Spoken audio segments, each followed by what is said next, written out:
اللہ تعالیٰ نے انسان کی فطرت بنائی ہے۔ انسان میں بہت سارے گہرے قسم کے کیفیات ہوتے ہیں۔ خود انسان کے اندر تنہا جو کیفیات ہیں وہ بھی بہت گہری ہیں، اور بعض مرتبہ بالکل کھلی اور نمایاں ہوتی ہیں۔ جیسے غصہ ہے، وہ انسان کی کھلی ہوئی خصوصیت ہے۔ اس کو جو بات غصہ دلائے گی اس سے اس کو غصہ آتا ہے۔ اسی طرح رنج والی بات بھی انسان کی خصوصیت میں سے ہے۔ کوئی تکلیف دینے والی بات ہو تو انسان کو رنج پہنچتا ہے۔ تو یہ انسان کی موٹی موٹی خصوصیات ہیں، لیکن باریک خصوصیات بھی ہوتے ہیں کہ کوئی بات سن کر انسان کی طبیعت بدمزہ ہو جاتا ہے، یا کوئی بات سن کر طبیعت میں ایک انشراح پیدا ہو جاتا ہے۔ کوئی بات سن کر آدمی کے اندر یہ محسوس ہوتا ہے کہ یہ سچی بات کہہ رہے ہیں۔ ہم اس کا کیسے انکار کریں؟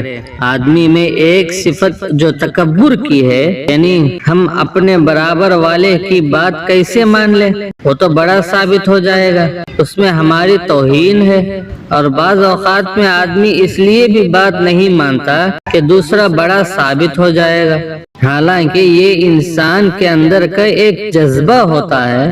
اور بعض اوقات بات کو اس لیے نہیں مانتا کہ اس کے دماغ میں ٹھیک سے نہیں اترتی ہے، یا اس کے دل میں ٹھیک سے نہیں اترتی ہے، کیونکہ دماغ و دل دونوں کا میدان الگ ہے۔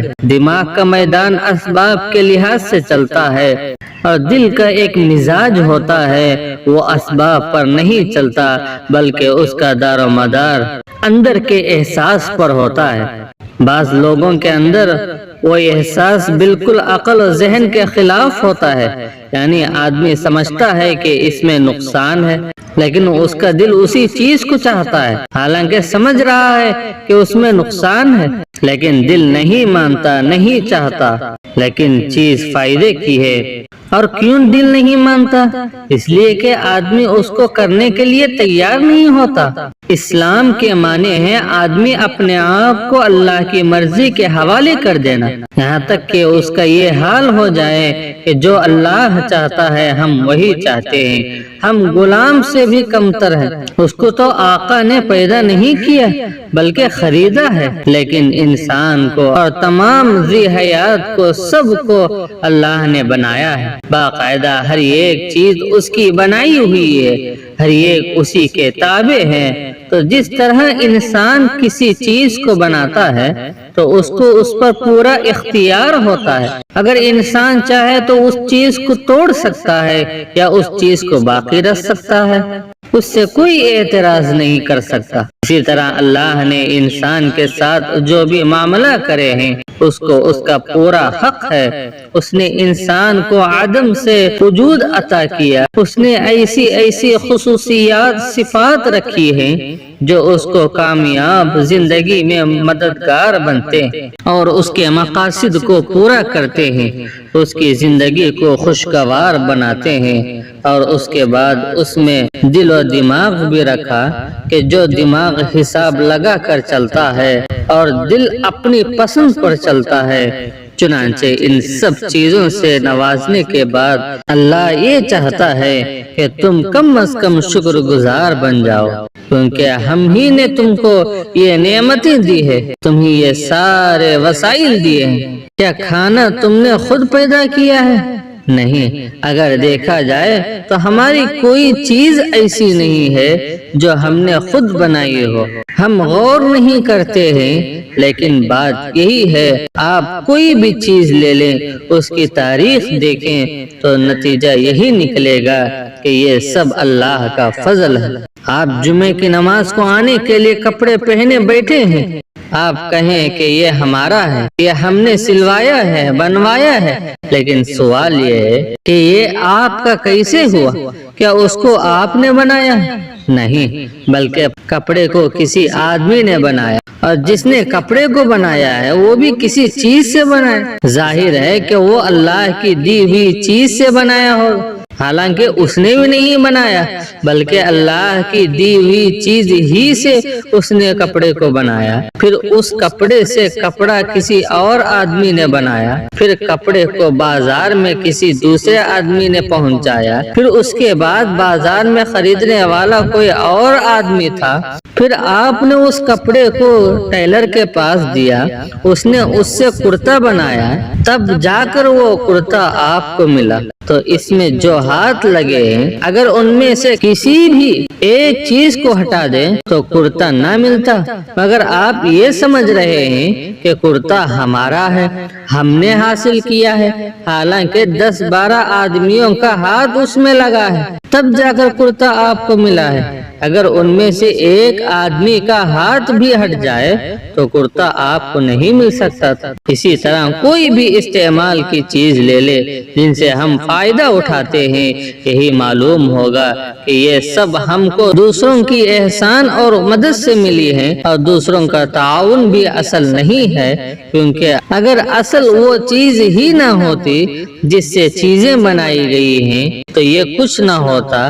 کائنات کا سارا نظام اسی طرح چل رہا ہے کہ اللہ نے اس زمین اور فضا میں وہ ساری چیزیں رکھ دی ہیں جس کی ہم کو ضرورت ہے، جس سے ہم اپنی ضرورت کی چیز بنا سکتے ہیں۔ ہماری زندگی کی ضروریات جن چیزوں سے پوری ہوتی ہیں وہ سب چیزیں اللہ نے ہمارے لیے مہیا کر دی ہیں، چنانچہ ہم انہی کو جوڑ جاڑ کر اپنی ضرورت پوری کرتے ہیں۔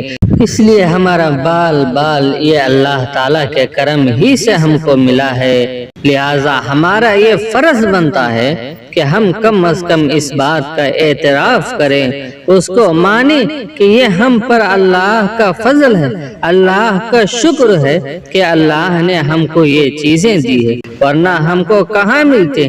آج کل ہم ہر چیز کو جو اپنا کہتے ہیں یہیں سے ٹکراؤ پیدا ہو جاتا ہے، اور ہمارا حال یہ ہو گیا ہے کہ اگر ہم دوسرے کا احسان مانتے ہیں اور اتنا مانتے ہیں کہ اس میں اللہ کو نظر انداز کر دیتے ہیں اور اس آدمی کو اصل سمجھ لیتے ہیں، جو بات اللہ کے کرنے سے ہوتی ہے وہ ہم سمجھتے ہیں کہ دوسرا بھی کر سکتا ہے، حالانکہ یہیں سے شرک شروع ہو جاتا ہے کہ ہم دوسرے کو شریک کر دیتے ہیں اور اس کو نظر انداز کر دیتے ہیں جس سے سب کچھ ملا ہے، اور سب کچھ اسی کے کرم سے ہے۔ اگر کسی ایک چیز کو وہ ہٹا لے تو بات ختم۔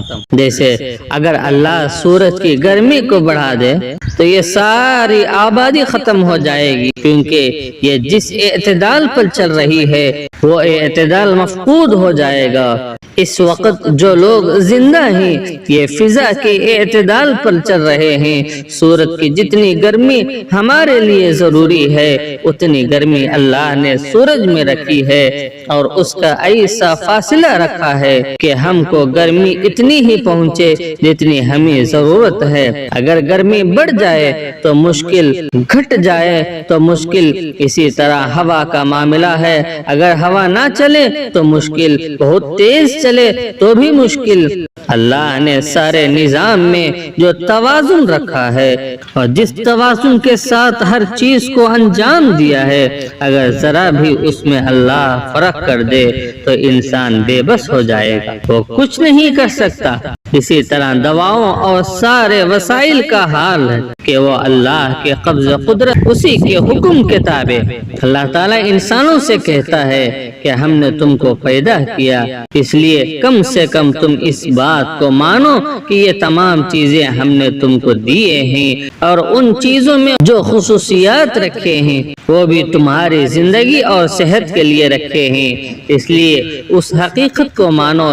یہ سمجھو کہ دواؤں میں تاثیر کہاں سے آئی ہے۔ اگر اللہ نے ان چیزوں میں وہ خصوصیت نہ رکھتا جن کی بنیاد پر یہ اپنا کام کرتی ہیں تو تم کچھ نہیں کر سکتے تھے۔ جیسے ایک پودا ہے، اس کو ہم کھانے میں استعمال کر رہے ہیں، وہ دوا میں بھی استعمال ہوتا ہے، لیکن دوا میں کیوں استعمال ہوتا ہے؟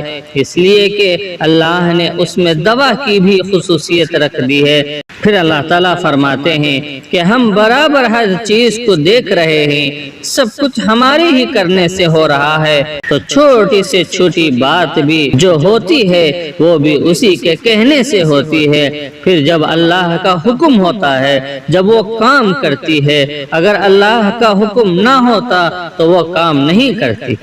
اللہ نے انسان کو جس مزاج اور فطرت سے نوازا ہے وہ انسانی فطرت ہے، اس میں خوبیوں کو پسند کرنے اور برائیوں کو ناپسند کرنے کا جذبہ ہوتا ہے۔ اسی لیے حدیث میں فرمایا الاثم ما حاک فی نفس، گناہ وہ ہے جو تمہارے دل میں کھٹکا پیدا کرے۔ آدمی کا ضمیر، اس کا دل ایسا ہے کہ وہ اچھی بات کو اچھا اور بری بات کو برا سمجھتا ہے، لیکن بات یہ ہے کہ پھر وہ برائی کی طرف کیوں جاتا ہے؟ اس کا جواب یہ ہے کہ برائیوں میں مبتلا ہونے کا ایک بڑا سبب اس کی نفسانی خواہشات ہیں۔ خواہشات کا مطلب یہ ہے کہ وہ چیزیں جن سے جسمانی آرام ملے، جن سے کچھ دیر کے لیے آدمی کو اچھا لگے، جس سے اس کو خوشی حاصل ہو، چاہے اس سے کسی کو نقصان پہنچ رہا ہو یا اس کے نتیجے میں کوئی غلط بات ہو رہی ہو، تب بھی آدمی اس کو اختیار کر لیتا ہے۔ جیسے اگر کسی کو کھانے کا شوق ہے تو وہ محض اپنے شوق کو پورا کرنے کے لیے دوسرے کا حق مار لے گا۔ البتہ یہ بات طے ہے کہ انسان جو بھی برائی کرتا ہے تو اس کو برا سمجھتا ہے، اس کا ضمیر محسوس کرتا ہے کہ یہ بات بری ہے۔ میرے عزیزو، اللہ تعالی جس کی ذات بہت ہی رحمان اور رحیم ہے، اس نے یہ انتظام فرمایا کہ جب لوگوں میں ان کی نفسانی خواہشات پر تعمیل کے نتیجے میں برائیاں عام ہو جائیں تو ان کو سمجھانے کے لیے کچھ لوگ آئیں اور ان کو بتائیں تم غلطی کر رہے ہیں، برا کام کر رہے ہیں، اور ان کے رشتے کو اللہ سے جوڑیں۔ وہ لوگوں کو یہ بتائے کہ اچھے برے کو اللہ نے ہی بنایا ہے، انسان کا جو مزاج بنایا ہے وہ بھی اللہ ہی نے بنایا ہے، اس میں اچھے برے کا فرق سمجھنے کا مزاج بھی رکھا ہے، اور اس کو نفس بھی دیا ہے جس کی اپنی خواہشات ہوتی ہیں۔ اس لیے کامیاب آدمی وہ ہے جو اچھے برے کی تمیز کرے۔ یہ دنیا جو انسانوں کے لیے دارالامتحان ہے، اس میں انسانوں کے بھیجنے کا مقصد ہی یہ ہے کہ ان کو آزمایا جائے، یہ دیکھا جائے کہ وہ اپنے نفس کی پیروی کرتے ہیں یا اپنے مالک حقیقی کے احکام کی پیروی کرتے ہیں، اپنے نفس کی قربانی دے کر نیکی پر عمل کرتے ہیں یا کسی اور چیز پر عمل کرتے ہیں۔ اگر کوئی آدمی نفس کی پیروی کرتا ہے تو اس کا انجام جہنم ہوگا، اگر آدمی برے کاموں سے اپنی طبیعت کو روکے تو اس کے لیے انعام کے طور پر جنت میں ہمیشہ ہمیشہ کے لیے مزے ہوں گے۔ قرآن مجید میں اللہ نے فرمایا فَأَمَّا مَن طَغَىٰ وَآثَرَ الْحَيَاةَ الدُّنْيَا فَإِنَّ الْجَحِيمَ هِيَ الْمَأْوَىٰ وَأَمَّا مَنْ خَافَ مَقَامَ رَبِّهِ وَنَهَى النَّفْسَ عَنِ الْهَوَىٰ فَإِنَّ الْجَنَّةَ هِيَ الْمَأْوَىٰ، تو جس نے سرکشی کی دنیا کی زندگی کو ترجیح دی تو یقیناً جہنم ہی اس کا ٹھکانہ ہوگا۔ جو اپنے رب کے سامنے کھڑے ہونے سے ڈرتا ہے اور اپنے نفس کو خواہشات سے روکتا ہے تو یقیناً جنت ہی اس کا ٹھکانہ ہوتا ہے۔ یعنی جو آدمی اللہ کے لیے اپنی طبیعت کو روک لیتا ہے صرف اتنا سوچ کر کہ اللہ نے نیکی کو پسند کرتا ہے، برائی کو ناپسند کرتا ہے، اور نیکی اور برائی کو پیدا ہی اس لیے کیا کہ وہ دیکھے لوگ نیکی کی بات مانیں گے یا اپنے نفس کی بات مانیں گے۔